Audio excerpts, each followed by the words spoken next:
Always choose truth.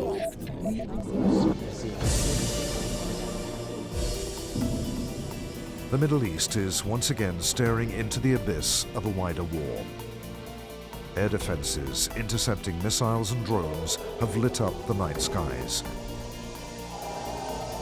Warning sirens have sounded in cities across the Gulf, and embassies have issued security alerts evacuating non-essential personnel and citizens.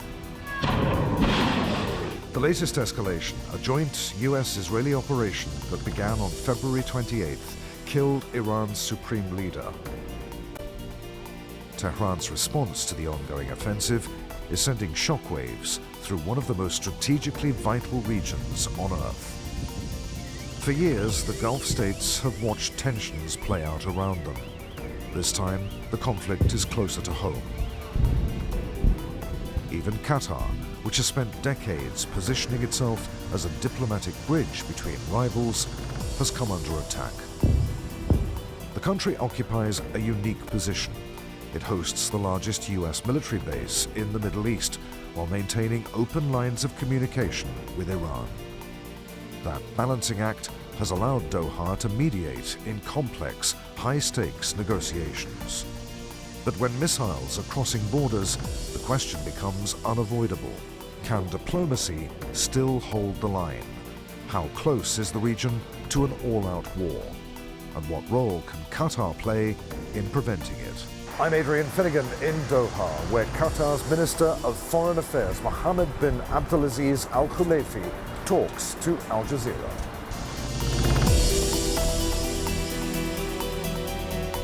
Excellency, Qatar itself has come under drone and missile attack during this conflict. How serious is the security situation in the country right now? At the outset, I want to say that those attacks need to immediately stop not only on Qatar, but on the whole region.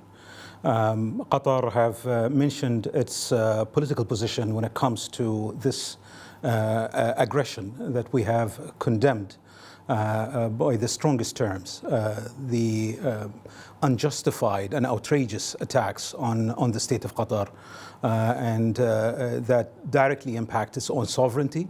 And Qatar will do and continue to do every possible and legal measures to defend and practice its exercise of self-defense against this aggression. Are you confident that the region can avoid a wider war if attacks on energy facilities, airports, civilian infrastructure in the Gulf continue? Could we see a direct military response from the Gulf nations? Well, I want to say that we are extremely worrying about the wider range of attacks, not only in the military, but also in the civilian infrastructure. We've seen in the last few days that there are attempts of attacks on civilian infrastructure, such as energy, aviation, commerce, and that definitely goes against any provisions of international law and the United Nations Charter that has been clearly violated by those attacks coming from Iran.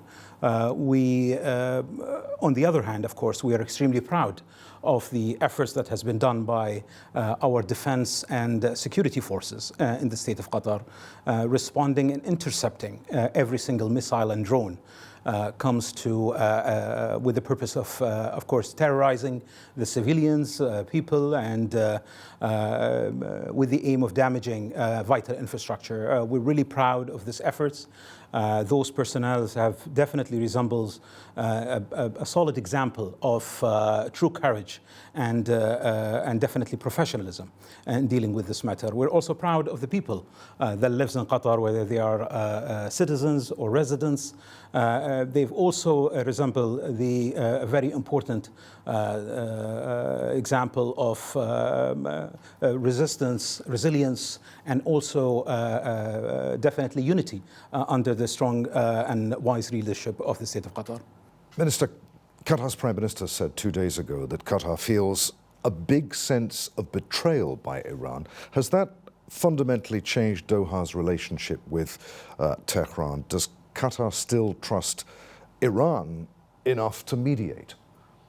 Well, let's say that this aggression brings a benefit for no one, and it is definitely worrying to see a neighboring country start taking those aggression against another neighboring country, and a country that has a long history in the field of mediation and resolving conflicts with Iran and other disputing parties as well. Qatar has been always there in reaching out and stretching the hands of help and support, including the pre-war periods where Qatar has intensified its efforts and reach out with the Omani mediators in trying to help and support the parties to reach that agreement. It's unfortunate where we are standing right now, but we also believe that there is no pathway of a sustainable and long-lasting solution other than returning back again to the negotiation table. Is there still a line of diplomatic communication between Doha and Tehran right now? When did you last have communication with Tehran? His Excellency, the Prime Minister received a phone call a few days ago from the Foreign Minister of Iran, where we have clearly expressed our condemnation over those attacks and demanded an immediate stop of those aggressions against the regional country. The regional countries are not an enemy of Iran, and the Iranians are not understanding that idea. They keep throwing those missiles and keep attacking the state of Qatar and the regional country. That brings no benefits to Iran. As a matter of fact, it creates a huge damage to that long historical relationship. Until the very last moment, the state of Qatar and you were trying through various diplomatic channels to contain this crisis, to prevent the outbreak of war. When did Qatar realize that the diplomatic path was no longer capable of preventing this confrontation? Qatar has a long-standing experience in the field of mediation. We've dealt with the most difficult and complicated conflicts around the globe. We know that at certain points within the mediation, the parties may not reach an agreement. Our role is always to continue to encourage them to return back again to the political solution and to the negotiation table. It's unfortunate that the matter has reached what it's reached right now. We continue to push and to call for the return again to the diplomacy and to resolve that conflict peacefully. As I mentioned to you, there is no alternative solution for a long-lasting solution of this conflict other than the political solution. All right, so if you look ahead to the coming weeks, what would a realistic path to de-escalation actually look like? Who needs to take the first step? How would it done? What role could Qatar play in that? Well, first of all, we need to stop that aggression against the regional country. A country such as Qatar, Oman, and several other countries in the region played a vital role in trying to build bridges between Iran and the West, will not be able to fulfill that role under attack. And that's something that the Iranians needs to understand and needs to treat the regional countries with respect and return back again to favoring the political solutions moving forward. Of course, there are a series of suggestions can be provided for de-escalations, but an opportunity needs to be provided at that level for that efforts to be reached. And therefore, I think that Qatar will continue to call for further de-escalation, and Qatar will continue to call for a political solution for that conflict. When this war ends, do you believe that the Middle East needs a new regional security system that establishes clear rules for protecting maritime routes and energy facilities and prevents an escalation such as the one that we've seen in recent days? Certainly this war and the recent few days and the escalations in the recent few days has directly impacted not only the military bases, but also, as I mentioned to you, civilian infrastructure and energy. Companies are directly impacted by that specific action, which demands, of course, a re-engaging back again on providing guarantees that the energy sectors need to back again to function and to back again to full operation. And they will not be able to do that unless that we reach a level of a permanent de-escalation that allows that that I will call it energy booster to return back again to the market. Also the navigation and the movement of ships. We're talking about the Strait of Hormuz and the major threats of the freedom of movement on the Strait of Hormuz is something very critical, and a lot of countries that deals with this matter believes that there should be an immediate solution for that specific purpose.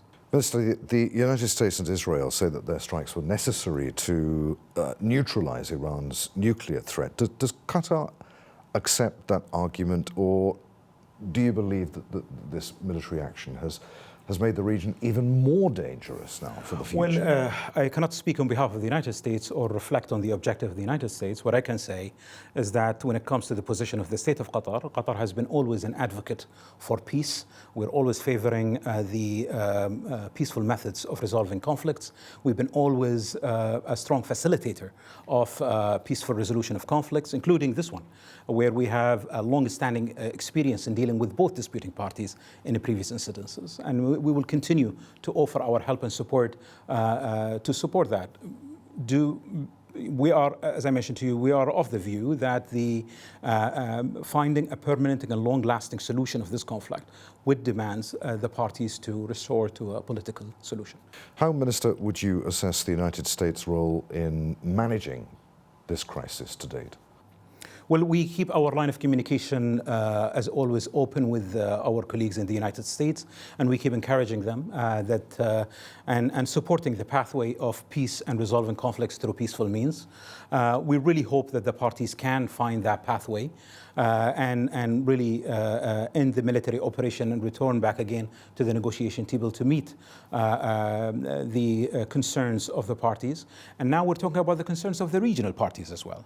When we're talking about aggressions on Qatar and on the GCC country, these are legitimate concerns. And those are matters that has been discussed under the GCC organization, and we continue to reflect on that with our partners internationally as well.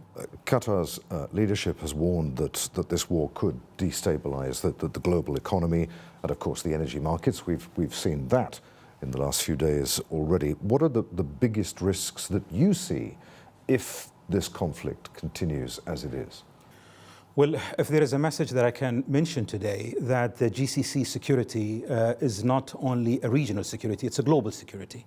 What the GCC countries been doing in the past years is to contribute towards the stabilities of the global market through our energy infrastructure, through the international trade, and as well as through our diplomacy and our international engagement. Limiting the GCC countries from fulfilling that role would have most certainly a major impact on the global market, and therefore it is definitely a major concern globally, not only regionally, and it demands a global solution that can protect the movement or the chain of supply of energy from the GCC to the world. What would your message be then to Qatar's energy partners right now? How does it reassure them in a time like this?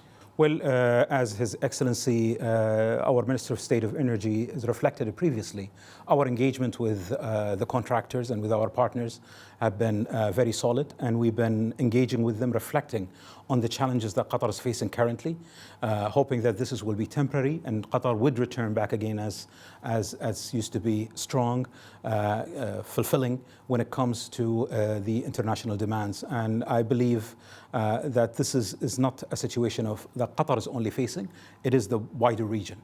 And we've seen how this conflict has reached out countries that are not in the GCC but directly impacted by this conflict. Iran, of course, has said that it won't attack GCC countries if they don't use territory to launch attacks on Iran. Has Qatar, Minister, allowed attacks through its territory in this conflict? No, Qatar has a very personal position when it comes to this issue. Qatar never did not launch an attack and will not launch an attack on a neighboring country. This is a matter of principle for us. And what Qatar has done is simply exercise our right of self-defense. And Qatar will continue to use all means necessary, legitimate means necessary, to defend our territory and our people. I'm going to put a question that I put to you a little earlier again. How close do you believe the region is to a broader conflict involving multiple countries in the region? What would be the single step that could prevent that escalation? Just how dangerous a moment is this? As I mentioned to you, I don't think this is a regional war. This is a war that has its own impact on the global market. It demands a global engagement by all countries around the globe. And you might seen even His Highness the Emir and the Prime Minister received several phone calls from leaders around the globe. Continue to share their solidarities with Qatar, but also to continue to share their concern regarding the implication of this war on their countries. And therefore, I think the major step is a global engagement by all countries around the globe to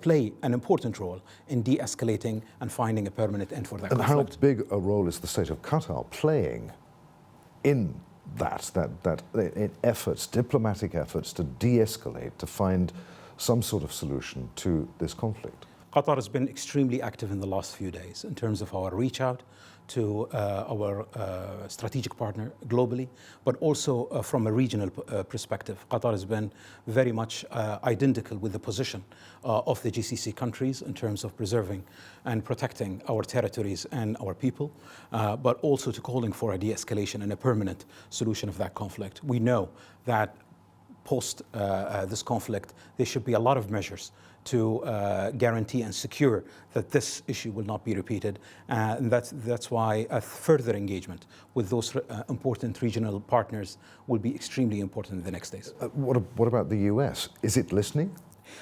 We have a very solid relationship with our US partners, and we've been engaging with them on those important issues, and they've been communicating well with us regarding those important matters. Of course, the US will have an important role in securing that, and we will engage transparently and directly also with our US colleagues on those different important concerns that the GCC will have. Qatar's Minister of State for Foreign Affairs, Mohammed bin Abdulaziz Al Khulaifi, thank you for talking to Al Jazeera. Thanks for having me.